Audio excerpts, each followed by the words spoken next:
The biting Antarctic wind howled across the research site as Dr. Han Soo-jin and her team worked tirelessly in their heated excavation dome.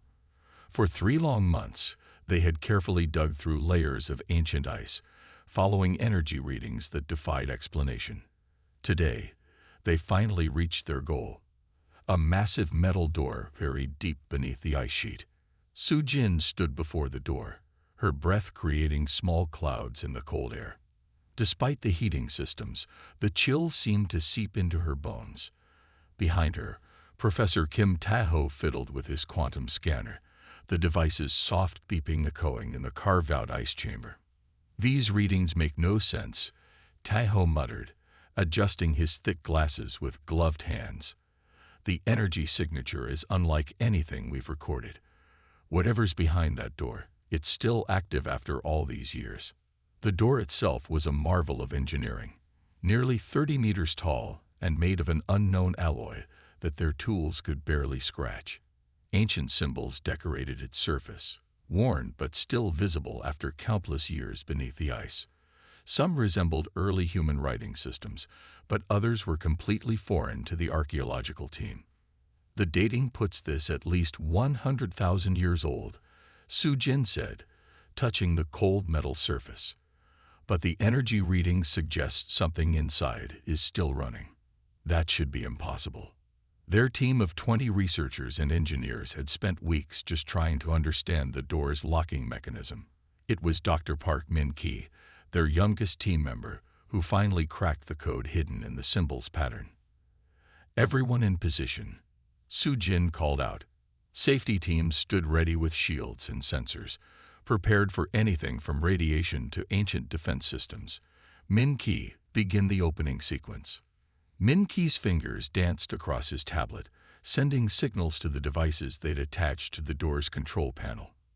For a moment, nothing happened. Then, a deep rumble shook the ice chamber. Ancient machinery groaned to life, and compressed air hissed from seals that had held for millennia. "Energy spike," Tae-ho shouted, his eyes wide as he stared at his scanner. "But it's stable. Whatever power source they used back then, it's still working perfectly." The massive door began to split down the middle, opening with surprising smoothness for its age. Cold air rushed into the chamber beyond, and powerful lights mounted on the excavation dome's ceiling illuminated something that made every person present catch their breath. There, in a massive underground hangar that stretched farther than their legs could reach, sat humanity's greatest achievement, the UES Thunderchild. The warship rested in a cradle of strange metal, its dark titanium hull stretching nearly a kilometer in length. Its design seemed almost crude compared to the sleek vessels of the Galactic Council they'd seen in transmissions, but there was something about it that made Soo-jin's skin tingle. "It's huge," Min-ki whispered, his tablet forgotten in his hands. "The energy readings are coming from inside it. It's been waiting down here all this time." Soo-jin took a cautious step into the hangar, her boots clicking on the metal floor. The air smelled strangely fresh, suggesting some kind of ancient environmental system was still functioning. As they moved closer to the ship, they could make out more details of its construction. The hull was covered in geometric patterns that seemed to shift when viewed from different angles. What had initially appeared crude was revealing itself to be incredibly complex. "Look at these markings," Tae-ho said, pointing to symbols near what appeared to be an entrance. "They match fragments found at other ancient sites around the world. This might explain why all those locations had similar energy signatures." As the team set up their equipment around the ship, Soo-jin couldn't shake the feeling that they were being watched. The Thunderchild's dark hull seemed to absorb their lights in strange ways, and occasionally she thought she saw faint glows moving beneath its surface. "The Council's going to want to know about this immediately," Min-ki said, already preparing a transmission. The young researcher had been their main contact with the galactic community since first contact 6 months ago. Soo-jin nodded, but something made her hesitate. "Wait," she said. "Before we tell them everything, let's try to understand what we're dealing with. The Council hasn't exactly been friendly lately."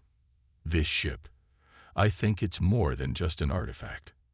As if in response to her words, a soft hum began emanating from the Thunderchild. Lights flickered to life along its hull, and the geometric patterns started to pulse with a gentle blue glow. The ship was awakening from its long slumber, and humanity's true legacy was about to be revealed. The team stood in awe as more systems activated, casting the hangar in an ethereal light. None of them knew it yet, but they had just uncovered the key to humanity's forgotten past, and perhaps its future. The Thunderchild had waited patiently through the ages for this moment, and its time had finally come. The Grand Council chamber of the Galactic Alliance stretched high above, its crystalline walls reflecting the light of 3 suns. Representatives from over 1,000 worlds sat in rising tiers, their attention focused on the central platform, where Earth's delegation stood facing the High Council. Council Representative Lee Do-young sneered as he studied the holographic display floating between them. The image showed the Thunderchild in its Antarctic berth, its dark hull a stark contrast to the white ice surrounding it. This is what humanity brings to the table, a relic. The Council expected more from Earth.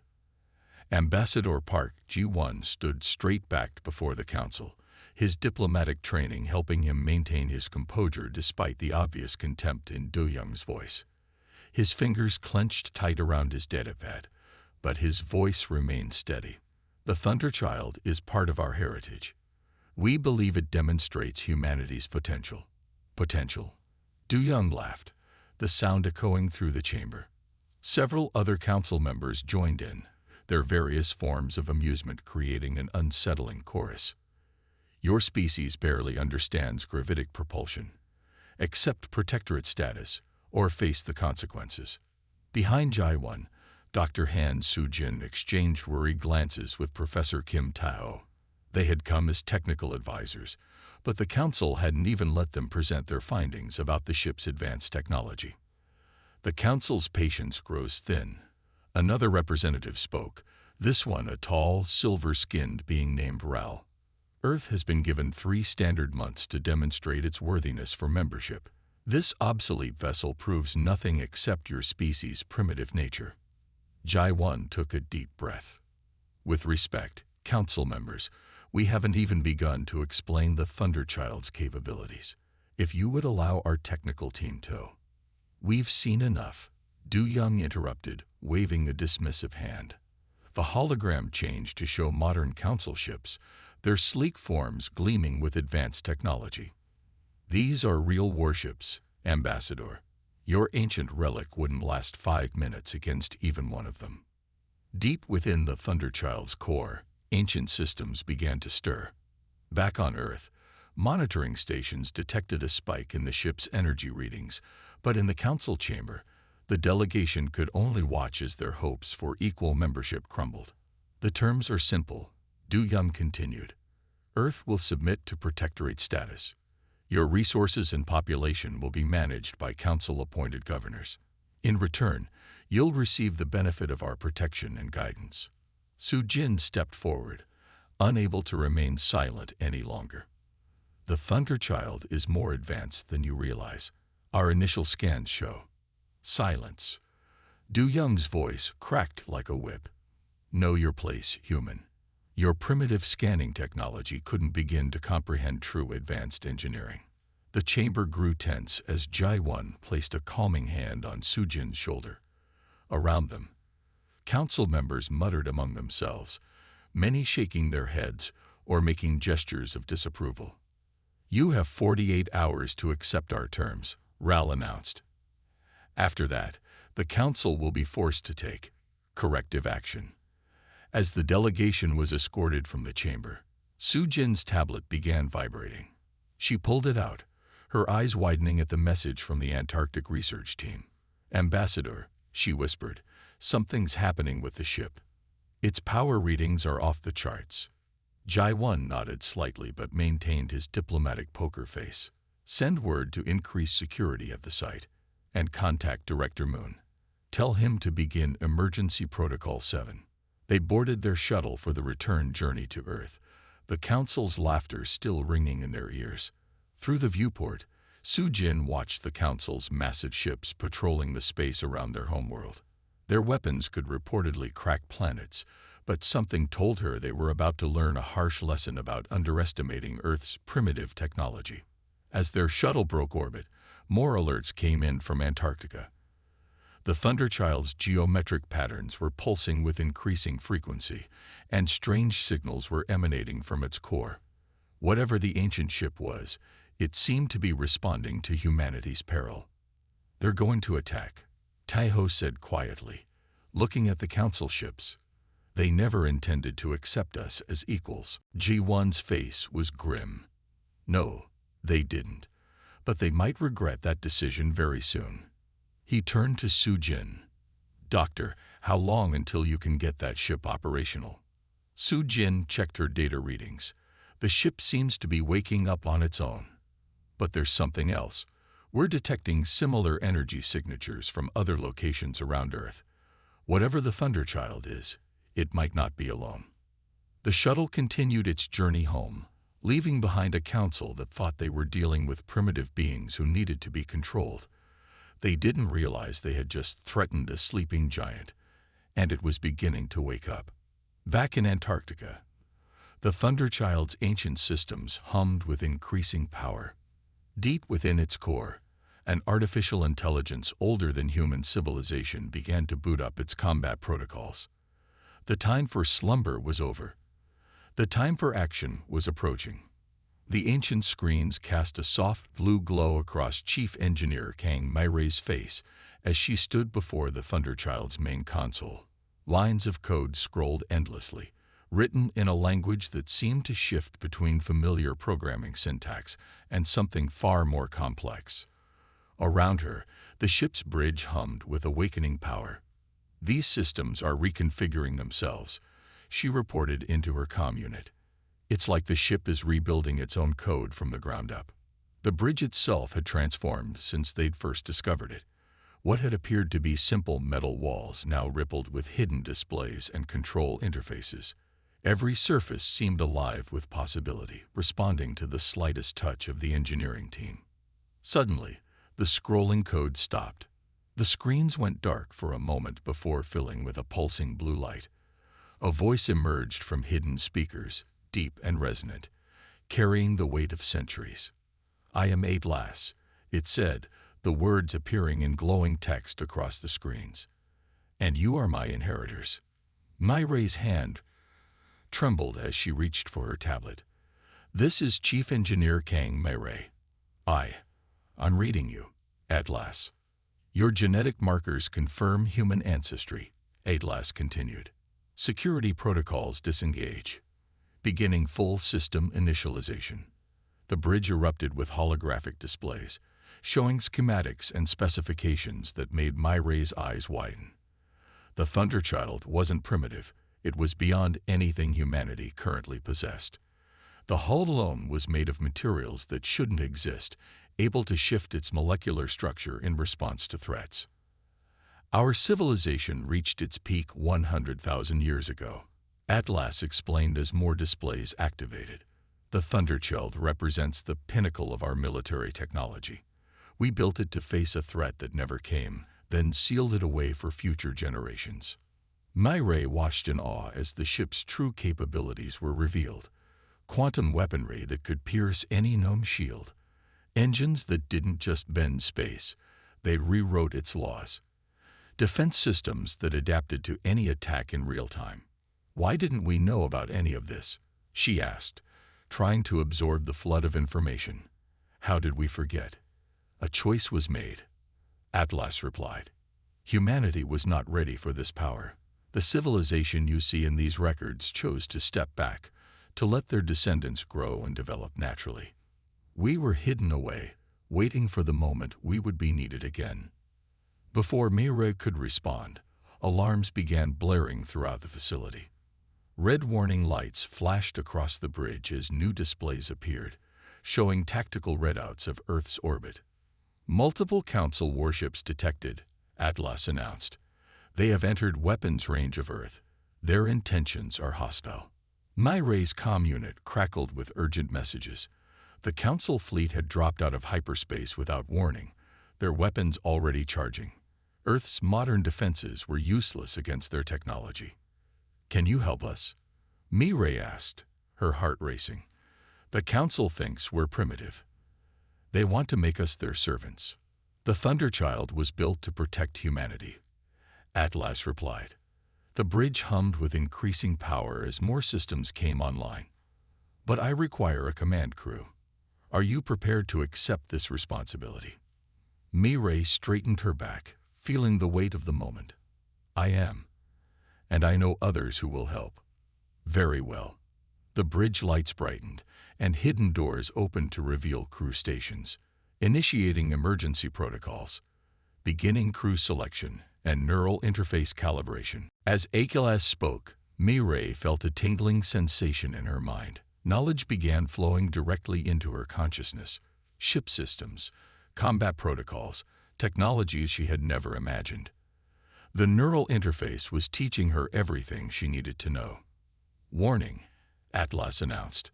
"Council ships are powering weapons. They intend to demonstrate their superiority through force." Mirai's fingers flew across the control interfaces, now understanding exactly what she needed to do. "How long until we're combat ready?" "Main systems at 60% and rising," Atlas replied. "But we are not alone. Would you like to see what else your ancestors left behind?" New displays appeared, showing similar energy signatures activating around the world.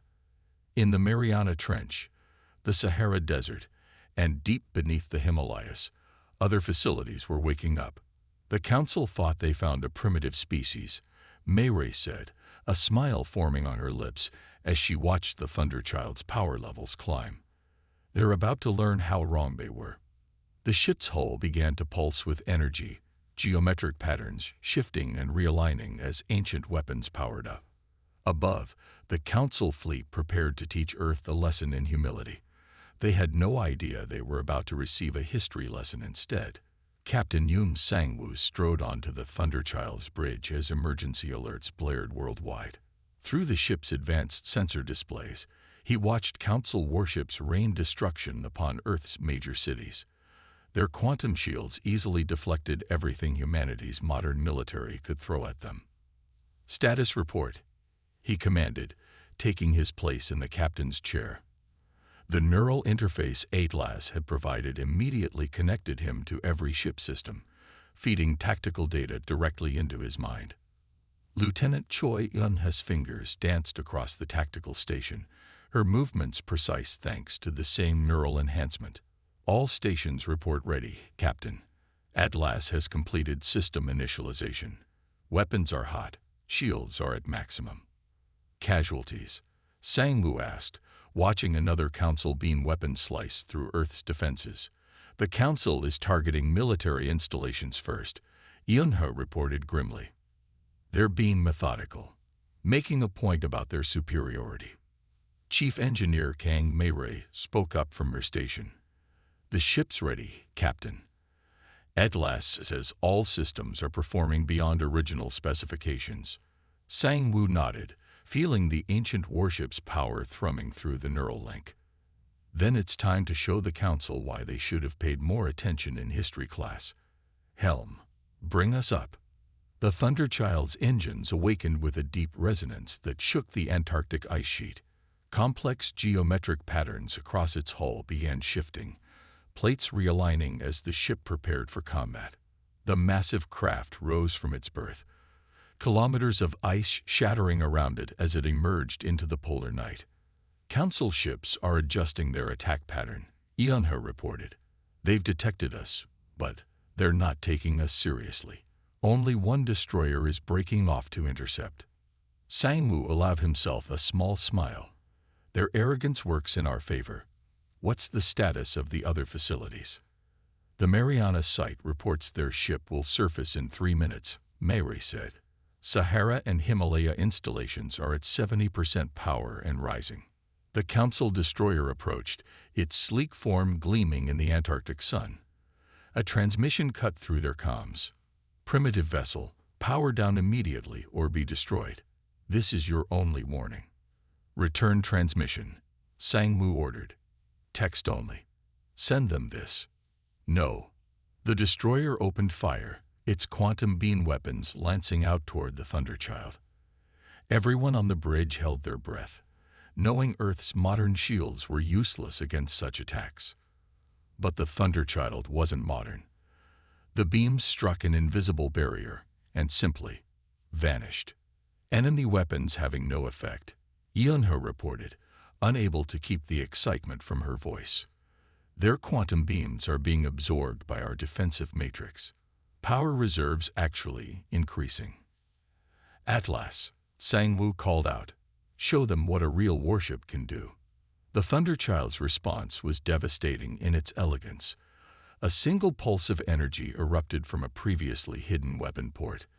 It passed straight through the destroyer's shields as if they weren't there, cutting the ship in half with surgical precision. Target neutralized, Eun-ho announced.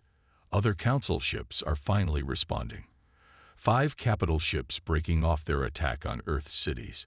They're moving to engage. Good, Sang-woo said, watching the tactical display. Let's give them a proper history lesson. Helm, set course to intercept. Engineering, bring the main guns online. Atlas, prepare combat solutions. The Thunderchild accelerated with impossible grace for its size, its hull continuing to shift and reconfigure for battle. Council ships launched salvos of their most powerful weapons, but nothing could touch the ancient vessel. They're transmitting on all frequencies, Communications Officer Park Da-hai reported. They're demanding we stand down. They're claiming we're violating council law by using restricted technology. Send no response, Sang-woo ordered. Let our actions speak for us. Tactical, target their flagship. Show them what restricted technology really looks like. The Thunderchild's main weapon array came online, drawing power from systems that defied modern physics. The geometric patterns across its hull pulsed with building energy as the ship prepared to demonstrate why humanity's ancestors had been feared and respected. Weapon locked, Eun-ho announced. Ready on your command. Sang-woo leaned forward in his chair, watching the council ships scramble to form a defensive formation. They still didn't understand what they were facing. They were about to learn that humanity's primitive relic was anything but obsolete. Fire. The Thunderchild's attack lit up the sky like a new sun, and the lesson began in earnest. Earth's would-be conquerors were about to discover why some things were best left sleeping. Lee Jin-ho stood frozen on the bridge of the council flagship Eternal Dawn as his worst nightmare unfolded before him. The supposedly primitive human warship was transforming, its dark hull flowing like liquid metal as plates shifted to reveal weapon ports that shouldn't exist. His best sensors couldn't even begin to measure the energy readings pouring from the vessel. "Get me a clear scan," he shouted, desperation creeping into his voice. There has to be an explanation for this. His science officer, a veteran of 30 years, shook her head. "Sir, our sensors, they can't make sense of it. The energy patterns don't match anything in our database. It's like the ship is operating on laws of physics we don't understand." The Thunderchild hung in space before them, its geometric patterns pulsing with building power. What had seemed crude and antiquated now radiated an aura of ancient might that made Jin-ho's instincts scream danger. "All ships, open fire," he ordered. "Full spread, all weapons. Don't let it." The Thunderchild moved. Not like a kilometer-long warship should move, but like a dancer, sliding between the council ships' coordinated fire as if their weapons were moving in slow motion. Its hull rippled, absorbing or deflecting everything they threw at it. "Impossible," Jin-ho whispered as the first shot from the Thunderchild's solar lance pierced through his ship's supposedly impenetrable shields like they weren't even there. The beam didn't explode or tear through metal. It simply passed through the ship's hull, leaving a perfectly circular hole that didn't even have melted edges. "Port side weapons array just vanished," his tactical officer reported, voice shaking. "The beam didn't destroy it. It removed it from existence, as if it was never there." The primitive human vessel moved with impossible grace, its weapons cutting through the Council fleet's defenses as if they were made of paper. 3 more ships fell in quick succession, their mighty shields meaning nothing against technology that seemed to ignore the basic rules of reality. "Sir," his communications officer called out, "we're detecting more energy signatures. 3 more ships like the Thunderchild are rising from different locations on Earth's surface." Jin-Ho felt his heart sink as he watched the new vessels emerge. One rose from the ocean depths, water cascading from its massive form. Another emerged from beneath the desert sands, while a third appeared from within a mountain range. Each one was different in design, but radiated the same terrifying power as the Thunderchild. "All ships, retreat," he ordered. "Emergency temporal jump. Get us out of." The Thunderchild's next shot passed through their engine core, not damaging it but somehow erasing their ability to enter hyperspace. They were trapped. "Sir, they're transmitting," the communications officer said. "Text only. It reads, 'You wanted to see humanity's potential. Are you satisfied with the demonstration?'" Jin-Ho slumped in his command chair as more of his fleet's ships vanished under the ancient vessel's assault. Each shot was precisely calculated, disabled rather than destroying, but the message was clear. They could have been obliterated at any moment. "Send the surrender signal," he whispered, "and pray they're more merciful than we would have been." The Thunderchild's response was to power down its weapons, though its hull continued its mesmerizing shifts and changes. The other 3 vessels took up positions around the remaining Council ships, herding them like sheep. "New transmission," his officer reported. It says, "The Council's diplomatic representatives will present themselves to Earth's authorities within 1 hour. Failure to comply will result in further demonstrations of humanity's heritage." Jin-Ho looked out at the Thunderchild, understanding finally dawning. The humans hadn't discovered these ships. They had inherited them. Someone had looked at humanity's ancestors and decided they needed to be contained, their knowledge hidden away until it was needed again. The Council had woken something ancient and powerful, thinking they were dealing with primitives who needed guidance.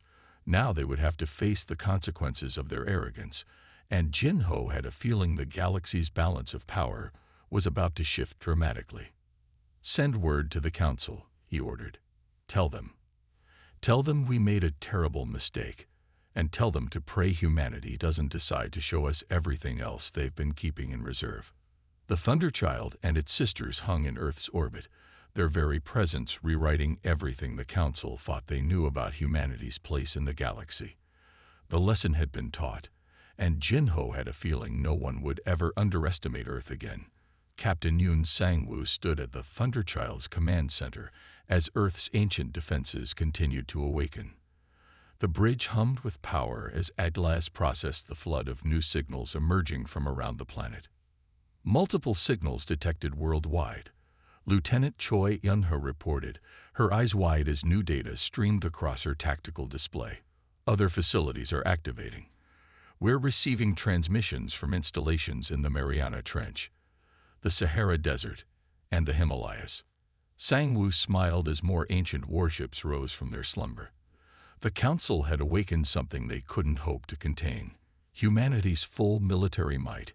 Each new vessel that emerged was unique, designed for different aspects of warfare that humanity had long forgotten. Atlas's voice echoed through the bridge. "The Guardian Fleet awakens." From the depths of the Mariana Trench, the UES Leviathan broke the surface, water cascading from its 2-kilometer length. Unlike the Thunderchild's dark hull, the Leviathan gleamed with a pearlescent sheen that seemed to bend light around it. "Leviathan reporting full combat readiness," a new AI voice announced across their comm channels. "Poseidon combat systems online, awaiting coordination with Atlas." In the Sahara, ancient sands parted as the UES Phoenix emerged, its copper-colored hull radiating heat that turned the desert glass beneath it to vapor. The ship's design was more angular than the Thunderchild's, with swept-back wings that crackled with contained energy. Phoenix rising. A third AI joined the network. "Ho-Ryu's systems engage." solar power matrix at maximum capacity.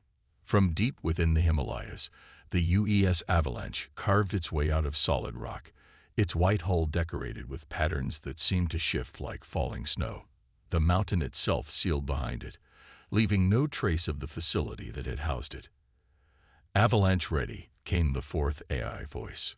HFY defense grid activated, joining Guardian Fleet formation.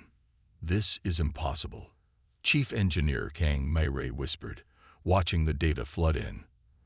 The power readings from just one of these ships exceeded anything we thought possible, all four together. Our ancestors built well, Atlas responded. These vessels were created to defend Earth against threats we could barely imagine. Now they serve you, their inheritors. The neural interface shared knowledge between all four ships' crews, teaching them about weapons and defenses that made the Council's technology look primitive by comparison. Each vessel had its own specialties.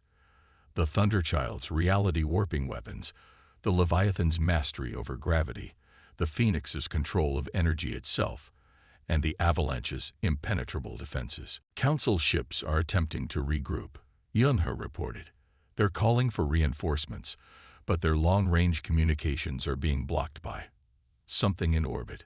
The Sentinel Network, Atlas explained. Satellites placed by your ancestors, dormant until needed. They're reactivating now, creating a defensive grid around Earth that no hostile force can penetrate. Sang-Woo watched as more facilities began to signal their awakening. Hidden bunkers in the Amazon, beneath the Antarctic ice, and in mountain ranges across Asia were coming online, each containing technologies that would revolutionize human civilization once again. Why did they hide all this?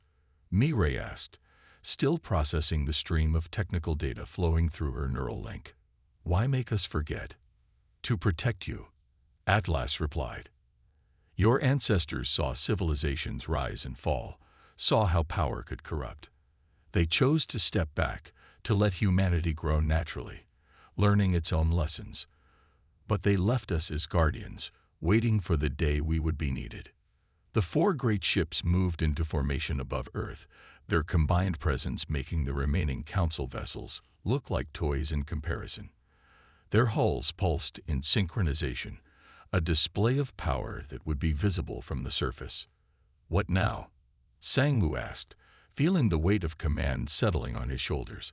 They had gone from a species being threatened with subjugation to wielding power that could reshape the galaxy.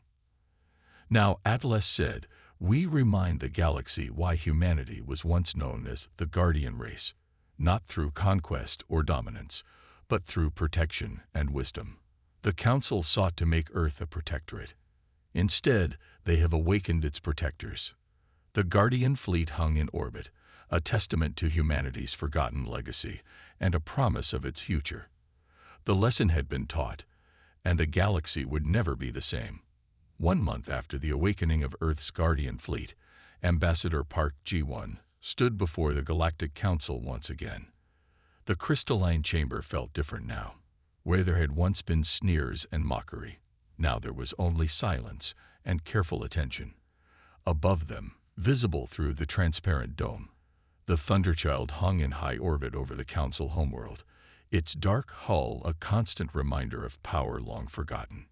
Earth accepts the Council's surrender, Ji-won declared, his voice carrying clearly through the hushed chamber. We will take our place among the stars not as subjects, but as equals. The Council members shifted uncomfortably in their seats.